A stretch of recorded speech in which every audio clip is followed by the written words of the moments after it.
force.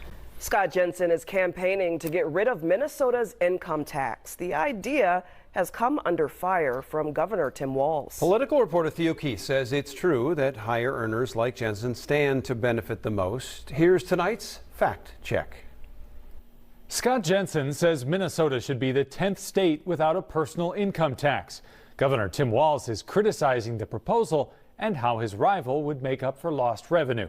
He made the proposal that he wants to remove the income tax, which the bulk of that would go to millionaires like himself. Walz echoes that claim in a new TV ad, and it's true.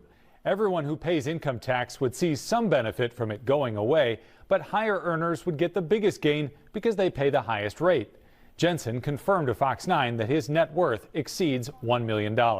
Pay for it, he could stick you with higher property taxes, a new sales tax on food and clothing. This needs clarification. Minnesota's income tax generated $14 billion during the most recent year. To backfill, Jensen has floated the idea of a sales tax increase.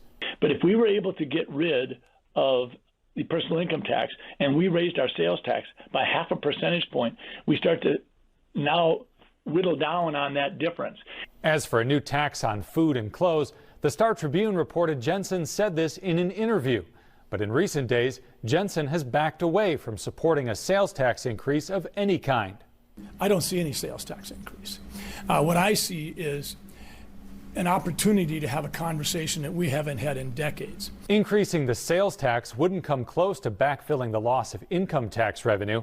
Jensen has also proposed cutting state agency budgets by 5 to 10%, though he has not detailed a list of cuts. The Walz ad contrasts Jensen's plan with the governor's own economic record. But as you're about to see, it doesn't give voters the whole picture. Tim Walz does what's right for Minnesota. We passed the largest middle-class tax cut in 20 years. This is not the whole story. In 2019, Walz did sign a modest income tax cut, the first in 2 decades. Senate Republicans were the first to propose it. Walz can take credit for signing the bill into law, a bill Scott Jensen voted for. I'm Theo Keith, and that's a Fox 9 Fact Check.